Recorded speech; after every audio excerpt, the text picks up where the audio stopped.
Les marchés qui montent aujourd'hui, avec l'indice standard mondial, le SP500 qui a atteint un nouveau record, et même le Nasdaq, l'indice technologique américain, qui a atteint un record.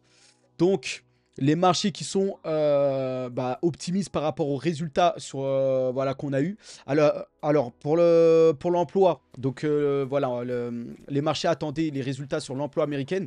Ça n'a pas été bon, puisque l'économie américaine a créé 272 000 emplois en mai, bien au-delà des 185 000 attendus. Ce qui veut dire que c'est des mauvais résultats pour les investisseurs, puisque on voit que l'économie américaine se porte plutôt bien. L'emploi américain a même progressé, ce qui montre des signes d'une économie forte et donc d'une économie qui est, on va dire, toujours réchauffée, ce qui peut dire que l'inflation va se maintenir.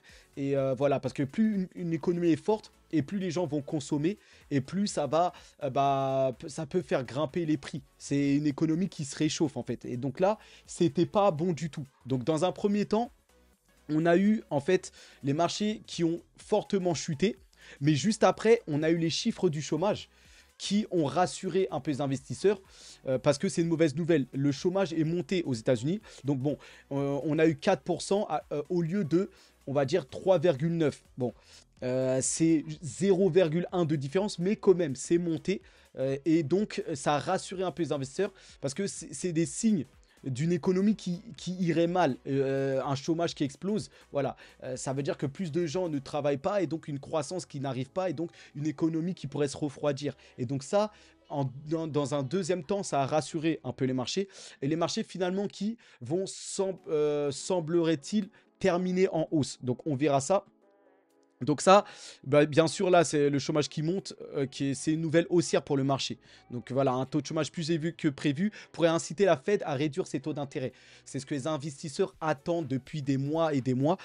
Les investisseurs scrutent les moindres choses qui pourraient amener la Fed à baisser. Pour ça, il faut des mauvaises nouvelles sur l'économie américaine. Et là, c'est plutôt mitigé. On a des bonnes nouvelles à gauche, des mauvaises nouvelles à droite. Donc voilà, beaucoup de volatilité sur les marchés. Donc faut voir. En tout cas, voilà, hein, le chômage, les chiffres du chômage viennent de tomber. Et donc, regardez, le mois dernier, on était bien à 3,9 et au mois d'avril. Et là, on est monté d'un cran encore avec le chômage qui monte à 4. Donc, le chômage qui... Et on le voit hein, de manière générale sur le temps, là, depuis l'année dernière, on va dire. Voilà, c'est quand même en phase montante hein, quand on voit que ça monte, on grimpe d'un étage à chaque fois. Donc ça c'est plutôt des bons signes, voilà, pour qui amènerait la Fed à baisser les taux. Mais le combat est loin d'être gagné. Donc voilà par rapport à ça. À noter hein, rapidement avant de passer à la suite que 75% des réserves de change de la Fed sont composées d'or physique. Donc la Fed, là, c'est la réserve fédérale américaine, ceux qui contrôlent les taux d'intérêt, voilà, ceux qui ont pour mission de contrôler l'économie. On voit qu'ils possèdent pour plus de la moitié d'or dans leur trésorerie. Autrement dit, le gouvernement américain a plus confiance en l'or comme actif de réserve qu'il n'a confiance en le dollar.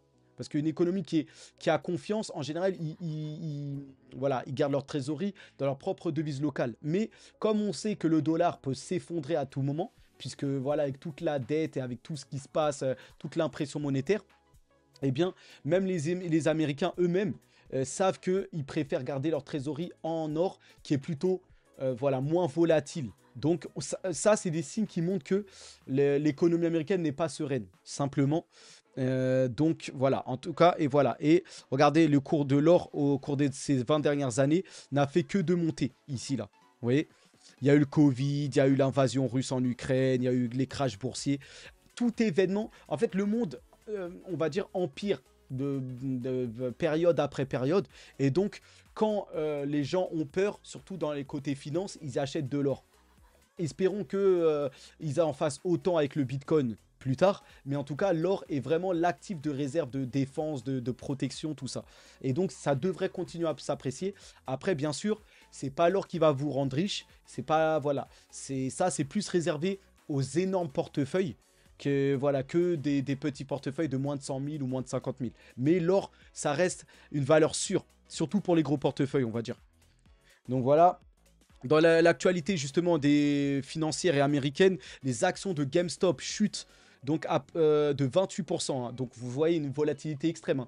28% pour une action, c'est incroyable. Hein. Normalement, une action, ça peut monter, allez, quand ça explose vraiment, jusqu'à 4-6%. Voilà, en une seule journée. Hein. Mais après, ça chute autant presque. Et une journée classique, on est aux alentours des 1-2% maximum. Là, on a 28% de baisse. Voilà, après que le détaillant ait annoncé une baisse de ses ventes. Donc tout se passe mal hein, dans la réalité pour GameStop, là, les magasins de jeux vidéo.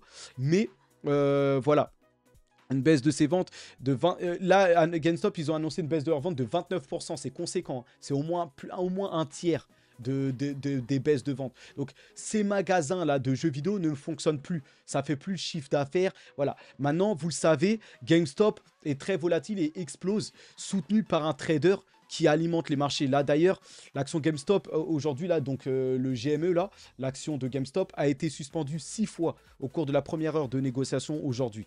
Donc voilà, une fois de plus, Wall Street manipule le marché lorsque cela va pas dans leur sens. Cela est impossible avec Bitcoin car personne ne peut l'arrêter. Donc voilà, Bitcoin ne peut pas être manipulé de la sorte. Mais en tout cas, quand GameStop va loin et prend le contre-pied du marché, ça c'est un trader, c'est Roaring Kitty qui manipule et qui lance des spéculations pour voilà, prendre le contre-pied des fonds qui annoncent une baisse et qui analysent et qui disent qu'il faut vendre l'action GameStop. Bah voilà, et on a un trader qui s'amuse à amener le marché à faire le sens contraire et voilà, tous les gens suivent ce trader et donc l'action GameStop prend le contre-pied des fonds d'investissement et des analystes et ça oblige Wall Street même à stopper, on va dire, voilà, les négociations de GameStop, puisqu'ils sont en forte perte. Voilà, tous les analystes, voilà, ceux qui contrôlent cette action-là. Donc, voilà, comme quoi le peuple peut lutter contre ces géants fonds-là qui manipulent les marchés, tout ça. Bien sûr, il y a quelque chose à faire contre eux, c'est de holder. C'est-à-dire quand vous conservez vos actions et quand vous n'êtes pas sous le coup des émotions à trader, tout ça, en général, vous en sortez aussi. Le but, c'est de rien toucher et d'avoir la patience, comme l'a fait Warren Buffett. Mais le problème, c'est que la majorité des gens spéculent et sont, comme ils regardent tous les jours, ils sont là sur les émotions et ensuite ils font les mauvais choix à force. Donc voilà, en tout cas, GameStop, très volatile. Ici, voilà, Roaring Kitty. Donc voilà, hein, de 53 000 $ à 1 milliard en un seul investissement sur GameStop. Voilà, c'est l'histoire de ce monsieur-là, Roaring Kitty. Il a misé 53 000 $ sur l'action GameStop. Et là, avec tous les gains qu'il a fait de spéculation, comme il a amené le marché, il est proche de devenir milliardaire. Donc, voilà, en tout cas, les paris sur Polymarket spéculent sur Roaring Kitty. Polymarket, c'est sur la blockchain, je crois. C'est les paris, vous pouvez parier sur tout, sur toutes les actualités, surtout. Et là, les paris là-bas spéculent que Roaring Kitty pourrait devenir milliardaire demain matin. Parce que voilà, il est là, il influence les marchés, tout ça. Donc ce serait assez incroyable pour lui. Donc voilà. Nvidia qui va faire son fractionnement d'actions à 10 pour 1 d'ici à demain. Donc lundi pour lundi. Puisque tac. Oui, aujourd'hui, c'est le dernier jour de négociation, oui. Parce qu'en fait, lundi, Nvidia va splitter son action et va la partager comme en 10. C'est-à-dire que pour 1 $ d'NVIDIA, vous en posséderez 10 pour ceux qui sont détenteurs des actions NVIDIA. Ça va permettre une nouvelle fois aux investisseurs d'acheter l'action NVIDIA pas cher et emmener l'action NVIDIA toujours plus haut. Parce que là, l'action est à plus de 1000 $ juste pour une seule action. Il y en a qui ne peuvent pas acheter des fractions d'actions et qui peuvent plus trop s'exposer à NVIDIA. Donc là, le fait qu'il split l'action, ça va encore amener une masse de liquidité d'investisseurs. Donc encore une bonne nouvelle pour NVIDIA. Donc voilà. Voilà pour les actions et les marchés américains. Là, on passe à la Chine. La Chine, le chinois Alibaba. Donc, Alibaba, vous savez, hein, le Amazon chinois, le géant hein, chinois là, qui courtise les petites entreprises européennes et américaines alors qu'il se mondialise. Donc, Alibaba est en train de s'expandre à l'international. Et là, maintenant, ils font les yeux doux à des entreprises où ils veulent acheter ou faire des partenariats avec des entreprises occidentales. Voilà. C'est la mondialisation du monde. Alibaba qui essaie de sortir un peu de la Chine et essayer de chercher de la croissance ailleurs. D'ailleurs, même NIO ici. Et c'est pour ça que j'ai envie de souligner ça, que les entreprises, que la Chine s'internationalise, même au niveau de ses entreprises, des choses comme ça. Le constructeur chinois de voitures électriques NIO s'implantera au Moyen-Orient cette année, dans un contexte d'expansion mondiale de ses pairs. Donc NIO qui est déjà en Europe, bientôt en France, enfin déjà même, et avec XPeng, tout ça, BYD et tout. Bah là, ils vont même aller sur le marché du Moyen-Orient. Et là-bas, il y a beaucoup d'argent à se faire aussi, hein, pour les ventes de véhicules électriques. Quand on sait que voilà, les pays développés, là, comme Dubaï, l'Arabie Saoudite, qui veulent être des villes assez futuristes, eh bien, les véhicules électriques, c'est la base pour un pays extrêmement moderne et développé. Donc, moi, j'ai aucun doute sur le succès, hein, à long terme de NIO, XPeng, BYD, des véhicules électriques chinoises qui vont déferler sur le monde et qui vont avoir un gros succès. Après, Tesla commence à subir cette vague de véhicules chinoises, mais Tesla se trouve vraiment déjà à l'après, c'est-à-dire les robots taxis, enfin le monde du futur en fait, où les voitures vont se conduire toutes seules, où on va prendre des taxis autonomes, des choses comme ça. Tesla est déjà tourné vers ça, et voilà, donc on va voir cette bataille continuer là dans les prochaines années, là on verra ce que ça va donner. Donc voilà, on va passer un peu à la géopolitique un peu. Et ça y est, hein, Moscou qui voilà, commence à riposter face à la France. La France qui se montre par les discours de Macron très agressifs envers la Russie. Et là, Moscou se ferme à Paris. Arrestation d'un Français et fin de la diplomatie parallèle. Donc voilà, hein, l'arrestation de Laurent Vinatier à Moscou est un signal fort contre l'hypocrisie occidentale et la propagande anti-russe. Donc voilà, hein, cette opération du FSB expose la dégradation des relations entre Paris et le Kremlin et démontre le rejet russe des manœuvres occidentales. Donc, Laurent Vinatier, chercheur spécialiste du monde soviétique, a été arrêté dans un café à Moscou. Donc voilà, un acte délibéré du Kremlin qui survient au moment où Macron et Zelensky célèbrent le débarquement de Normandie et où Macron annonce l'envoi de Mirage 2000-5 à l'Ukraine. Donc on va voir ce que c'est, une réponse cinglante à l'ingérence occidentale. Donc voilà, depuis 2014, ce monsieur-là, ici là, que vous voyez à l'écran, voilà, Vinatier était conseiller pour le Henri Dunant Center, Centre for Humanitarian Dialogue, bon, une organisation suisse médiatrice dans les conflits, notamment entre la Russie et l'Ukraine. Donc voilà, là, les Russes accusent, ils pensent que c'est comment dire, que cette personne-là, c'est un espion, on va dire, une sorte d'espion. Tac, tac, tac. En tout cas, entre la Russie et la France, c'est tendu. Macron qui a confirmé l'autorisation, hein, pour l'Ukraine de frapper le territoire russe avec des armes françaises. Donc ça y est, hein, Macron de plus en plus va en guerre. Même ce soir, je crois qu'il va faire des grosses annonces par rapport à ça. Le président français a également annoncé que Paris transférerait des avions de combat. Voilà, c'est donc des avions de combat, hein, le Mirage 2000-5 à Kiev. Et une brigade ukrainienne de 4500 soldats. Donc plutôt, ils vont former une brigade, je pense. Donc en tout cas, voilà, la France de plus en plus embarquée dans ce conflit. Et voilà, hein, les conséquences d'un choix des Français de voter Macron aux précédentes élections. Ça peut nous emmener directement en conflit avec la plus grande, la plus puissante armée nucléaire. Donc voilà. Même c'est bon, les États-Unis, les USA, là, c'est la plus grande armée. Mais la Russie, c'est les plus puissants en termes d'armes nucléaires, tout ça là. Donc voilà, en tout cas, la Russie estime que la France est prête à participer directement au conflit russo-ukrainien. Donc ça y est, hein, la Russie déclare, hein, que la France est engagée et est prête à, voilà, à même attaquer la Russie. Et donc voilà, même ici, Piotr Tolstoï dit que Macron veut rester dans l'histoire. Il ne veut pas partir comme Hollande, là, avec une promenade sur son scooter dans sa bio, tout ça. Donc comme si Hollande n'avait rien fait. Et en fait, Macron ne veut pas partir comme Hollande et n'avoir pas marqué l'histoire. Donc Macron cherche voilà, à écrire l'histoire en faisant une guerre peut-être ou des choses comme ça. On ne sait pas ce qui lui arrive par la tête. Donc voilà, on ne sait pas trop. Et en plus de ça, malgré la crise financière qui secoue la France, Macron veut aider à reconstruire carrément l'Ukraine. Donc il est prêt à sortir le chéquier, le nôtre. Donc voilà, hein, c'est le contribuable français certainement qui devra sortir le portefeuille, ou le monsieur et madame tout le monde, vous, moi, tous ceux qui sont français, qui habitent en France, qui paieront pour cela. Donc voilà, hein, voilà les dangers de s'affaiblir voilà, pour d'autres pays, tout ça. Donc, vous avez chacun l'occasion dans les urnes dimanche d'exprimer une voix par rapport à l'Europe. Ce n'est pas les élections présidentielles, mais ça reste quand même assez important de montrer, même si, voilà, je ne sais pas pour qui chacun va voter, mais en tout cas, ça reste voilà, une voie qui peut montrer des signes. Peut-être qu'on veut pas de ce genre de choses. Donc voilà. Moi, je cache rien. Je vais voter Asselineau.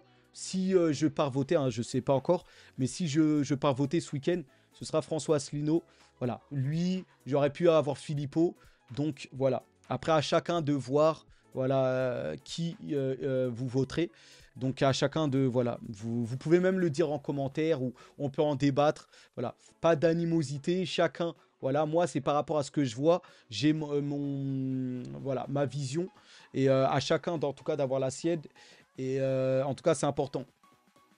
Donc, en tout cas, regardez quel naufrage, hein, signale Olivier Delamarche, l'économiste. Regardez Zelensky qui arrive, voilà, euh, ici dans l'hémicycle, dans l'Assemblée nationale en France. Voilà, il est comme un roi ici là, et il va être salué par tout l'hémicycle. Bon, c'était à moitié rempli, mais voilà. En tout cas, les Français qui accueillent Zelensky, qui se lève et qui l'accueillent comme un roi. Donc c'est un naufrage. Franchement, la France, un gars corrompu comme Zelensky, bon, en tout cas, voilà, il était là, il a tenu un discours, voilà, une hécatombe, hein, une personne comme Zelensky. Joe Biden, c'est pas mieux, vous le voyez ici, Joe Biden qui se retourne comme ça, sans raison. Voilà, il est complètement sénile et perdu. Voilà, et les autres qui, regardez, hein, ça interpelle Brigitte Macron, et Emmanuel Macron et même sa femme qui, pour le couvrir, se retourne aussi. Vous voyez. Donc, bon, en tout cas, Biden qui est de plus en plus perdu. Et donc voilà, en tout cas, par rapport à la Russie, coupée de l'Occident, Poutine affirme que près de 40%, donc près de la moitié du chiffre d'affaires du commerce russe est désormais libellé en russe. Donc c'est encore mieux pour la Russie, parce que maintenant, quasiment la moitié du chiffre d'affaires russe, maintenant, est négocié en roubles. Donc ils se débarrassent de plus en plus du dollar. Ça, c'est une perte, hein, pour les Américains, n'empêche. Et voilà, et moins de commerce, même en euros, tout ça, ça va complètement affaiblir, hein, les devises occidentales. Donc c'est à souligner en tout cas. Donc pour la Russie, ils gèrent les choses, hein. Croyez pas que ça se passe mal, ça se passe de mieux en mieux. Plus le temps avance et plus ça se passe mieux pour eux. Et là, on a ce sous-marin russe là qui sera bientôt à Cuba et il n'y va pas seul, hein. Donc là, les Russes veulent passer un message aux Américains. C'est le Kazan, un sous-marin nucléaire de la classe Yazen. À lui tout seul, il peut dire au revoir à la moitié de la côte est américaine. Donc il n'est certainement pas seul, mais les autres ne se montrent pas. Donc voilà, hein, cette chose-là, voilà, le Kazan, comme il l'appelle, ça peut détruire toute la moitié des États-Unis, ou en tout cas la moitié de la côte est des États-Unis. Donc plutôt ne pas jouer avec les Russes, ce serait mieux. En tout cas, voilà par rapport à ce conflit russo-ukrainien. Dans l'autre côté, l'Iran qui est toujours déterminé. Après la mort de leur président Raisi, tout ça, accident d'hélicoptère. Ici, on a le guide suprême, Soleimani, là, le guide suprême iranien qui a assuré le Liban de son plein soutien contre Israël dans une guerre à grande échelle. Donc voilà, comme Israël est embarqué un peu dans un conflit en même temps qu'il massacre et qu'il bombarde la Palestine, en même temps, les pays là, alliés, la Palestine, le Liban et même l'Iran, se joignent face à Israël, tout ça. Donc on verra comment ça se passera. Bien, on passe aux crypto maintenant. Et on va beaucoup étudier le prix du Bitcoin, hein, parce que tout dépend de cela. Il n'y a pas énormément d'actualité. Mais voilà, on va juste analyser un peu cela. Et donc là, vous voyez que les cryptos sont complètement dans le rouge. Bien plus que tout à l'heure, alors j'enregistre. Grosse chute là, waouh. Waouh, waouh, waouh. Voilà, c'est de la volatilité. Ça, le but de tout ça, c'est de casser le mental de tous ceux qui sont pressés de voir le bull run arriver, tout ça. Beaucoup spéculent et beaucoup mettent des leviers même sur les cryptos pour essayer d'accélérer.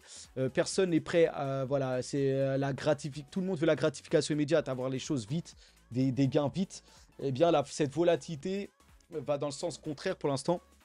On repasse non seulement en dessous des 70 000, mais même en dessous de 69K. Là, on est à 68 000. Donc, il y a une grosse chute. Je ne sais pas ce qui s'est passé, mais ça a emmené, bien sûr, le reste du marché dans le rouge. Donc, là où j'ai préparé des charts, mais là, voilà. Alors, en tout cas, à l'heure actuelle, pourquoi voilà, nous ne sommes pas à 100 000? Bon, il y a des explications, mais qu'est-ce qu'on regarde là dans cette image? Alors, en orange, tout en bas, c'est le nombre de bitcoins créés. 108K là. Là, depuis le début de l'année, là. C'est une image qui retrace depuis le début de l'année.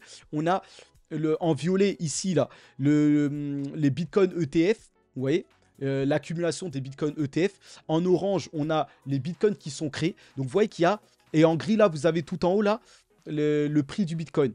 Et là, qu'est-ce qu'on voit? C'est qu'il y a déjà beaucoup plus d'ETF accumulés que de bitcoins créés.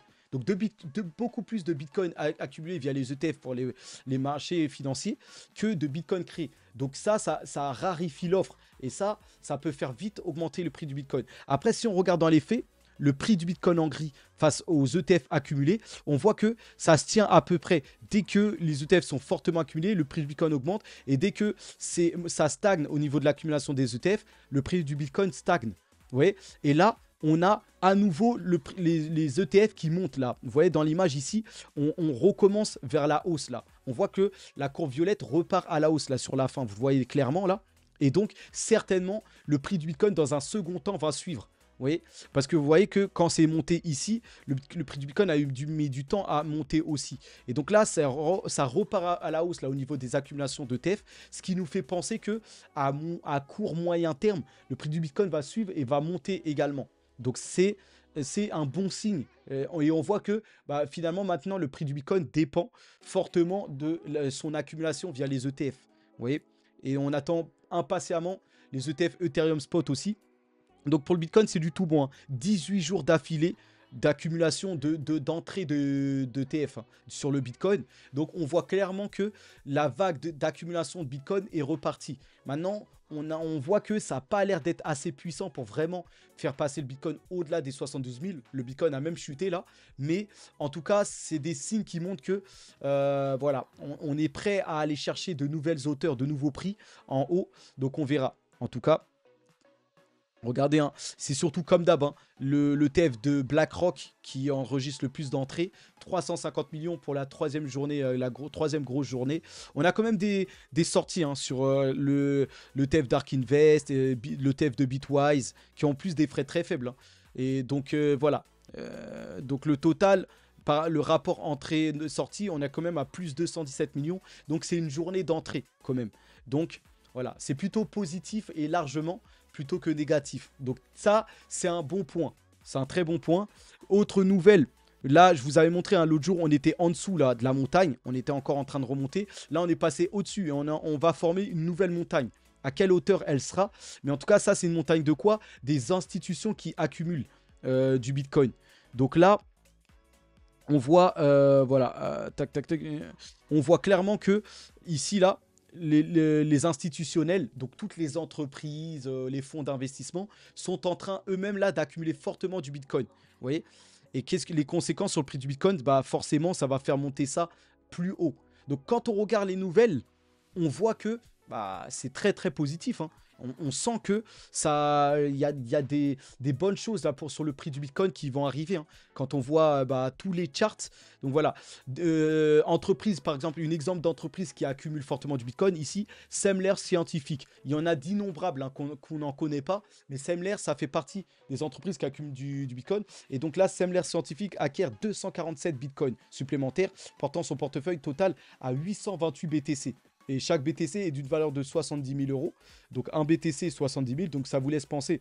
Donc la société a déposé en plus un formulaire S3 pour lever encore 150 millions de dollars, dont une partie serait utilisée pour acheter davantage de Bitcoin. Donc voilà, les entreprises déposent les formulaires pour emprunter de la liquidité pour encore acheter du Bitcoin.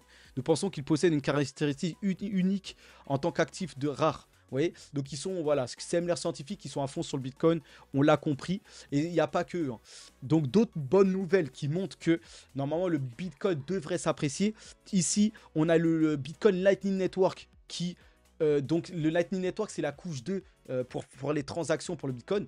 Donc en général, cette couche-là, Lightning Network, est utilisée pour faire des transactions B2B en Bitcoin, faire des transactions classiques, là, payer en Bitcoin, voilà, tout ça.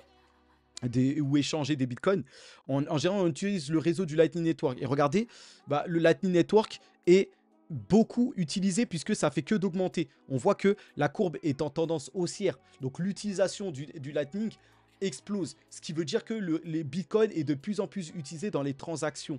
en fait, les moyens de paiement pour payer en Bitcoin, des choses comme ça. Vous voyez, clairement. Et ça aussi, c'est une autre facteur qui peut alimenter le prix du Bitcoin à la hausse. Il n'y a pas que l'entrée des ETF spot, là, les produits boursiers, là, les gens et les investisseurs qui achètent du Bitcoin via les ETF. Il y a aussi le réseau du Bitcoin qui, s'il y a du volume de transactions, s'il y a des transactions qui se font, ça peut porter le prix du Bitcoin. Tout volume ou toute transaction du BTC on peut faire augmenter. En fait, c'est comme une demande en Bitcoin, les transactions. Donc voilà, là on voit que c'est en forte hausse. Donc ça aussi, c'est un autre pan qui peut faire augmenter le Bitcoin.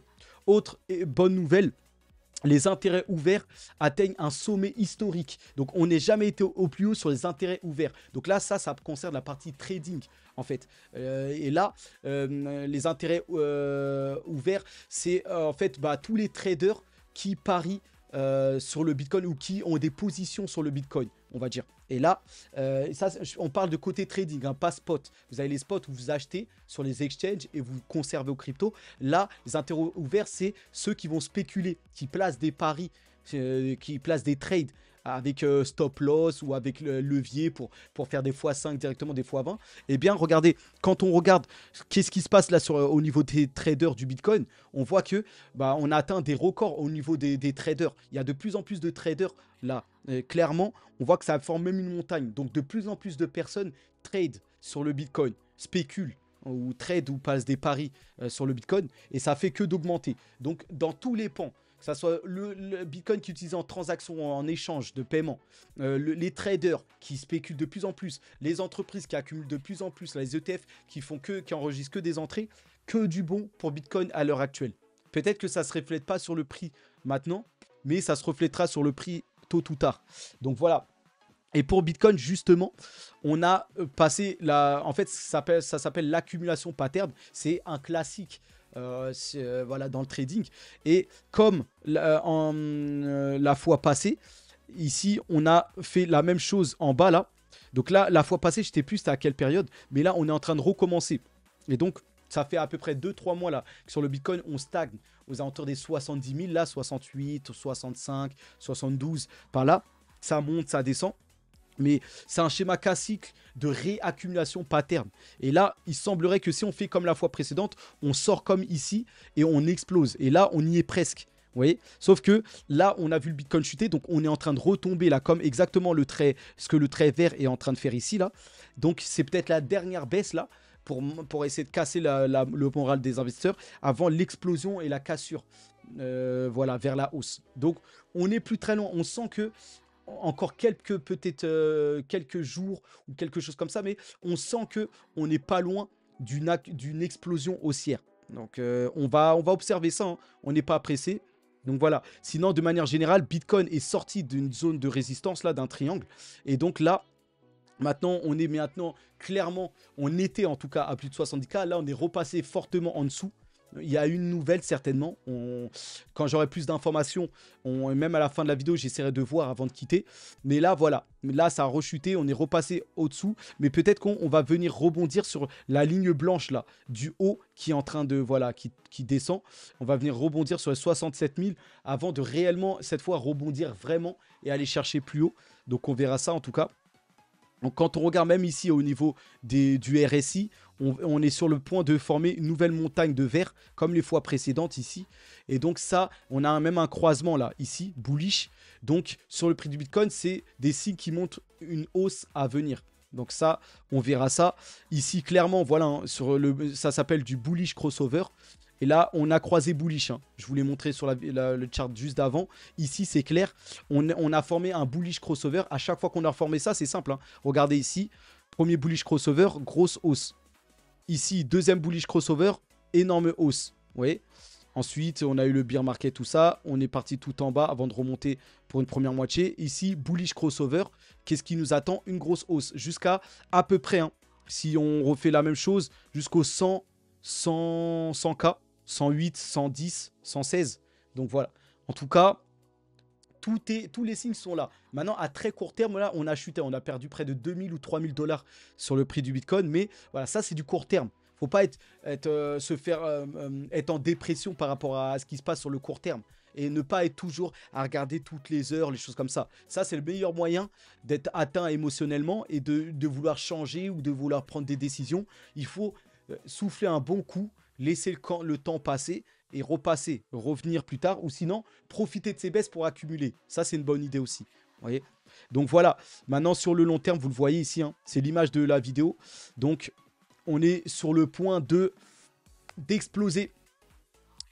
Donc là, c'est parti pour la hausse. On n'est pas loin, on est ici, exactement comme les fois précédentes. Hein. Vous voyez, après le halving, on est dans l'after là, ce qui va monter très haut, là, la bougie verte là, le rond vert ici.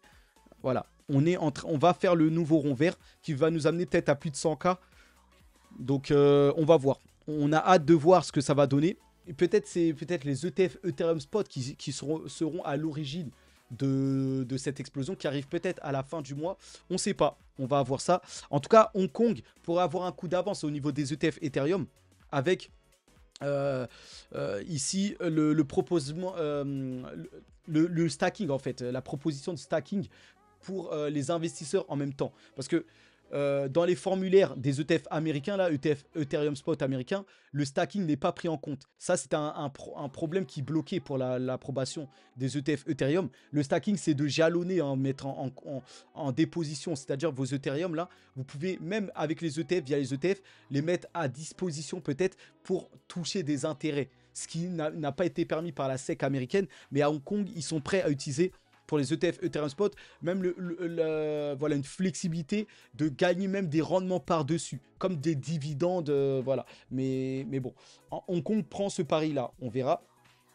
Donc voilà, en tout cas, où est la liquidité sur les exchanges? Selon Keiko, Binance se maintient à la première place, hein, des plateformes d'exchange en termes de liquidité. C'est où on retrouve le plus de liquidité? Bien sûr, en stablecoin. Hein. Les stablecoins, c'est la liquidité de la crypto. Et bien, c'est principalement sur Binance qu'on a voilà, le top de liquidité. En deuxième, on a Bybit.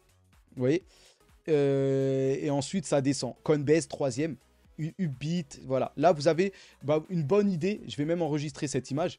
Vous avez une bonne idée de la domination, on va dire, hein, par là, des exchanges. Binance domine toujours autant en termes, voilà. C'est là où il y a le plus de liquidité, c'est normal. C'est là où les gens vont aller pour les launch pools, voilà, les airdrops, les choses comme ça. Et donc, c'est le Binance qui a le plus de produits et donc, c'est Binance qui domine encore, voilà. Mais on voit que Bybit est même devant Coinbase, ça a noté. Donc voilà le classement Binance, Bybit, Coinbase. Donc voilà, on finit par ça. Dernière image. Et ensuite, on va essayer de voir s'il y a une nouvelle par rapport à la chute du Bitcoin. Donc voilà, cela fait presque 4 ans voilà, que le canal G2W est passé au rouge, du rouge au vert. Donc pour la dernière fois, donc voilà, ici... Regardez, on est exactement... Ça, c'est les signes. Hein, on est sur le point d'exploser niveau altcoin. Et altcoin, ça tarde. Hein. On attendait, ça fait longtemps qu'on attend l'alt season, les choses comme ça. Là, vous voyez, regardez ici, en fait, qu'est-ce qu'ils veulent montrer? Vous voyez, dans la courbe rouge, là, vous voyez la courbe rouge, là, en dessous du truc jaune, là, elle est passée au vert, là. Suivez la flèche bleue, là. Vous voyez, ça montre qu'on est passé du rouge au vert. Ce qui montre que, ça y est, exactement comme ici, quand on était passé du rouge au vert, et bien ensuite, on a explosé en vert, vous voyez. Et là, on commence du vert, donc on va aller à la hausse. C'est sous peu, hein. Ça va arriver, que ce soit pour les altcoins, pour le Bitcoin, pour l'ensemble des cryptos. Donc, il y a du bon. Donc, qu'est-ce qu'on retient de tout ça? C'est qu'il y a du bon partout, là. Il y a du bon, en tout cas, surtout sur les cryptos. Là, ma prochaine accumulation va être sur les cryptos à court moyen terme. Là, voilà, la prochaine fois que je vais investir, ça va être clairement sur les cryptos. Bitcoin, je vais renforcer Bitcoin, Ethereum. C'est là où il semblerait que ça se passe. La bourse, voilà, c'est un peu tendu. Les résultats sont mitigés. Ça risque d'être volatile. Je ne sais pas trop où ça part là à court terme. Même si en bourse, on n'est pas loin peut-être de baisser les taux aussi. Mais voilà, là, c'est pas parti pour les 2-3 prochains mois. Donc, pour moi, la chance est plutôt sur les cryptos là, à court moyen terme. Donc, voilà. Et donc, ici, on a Bitcoin qui a fortement chuté. 300 millions de dollars liquidés sur le marché crypto au cours de la dernière heure. Donc, il faut voir ce qui se passe. Je sais pas pourquoi ça... Voilà. Donc, Roaring Kitty, lui, il est en live, hein, sur YouTube.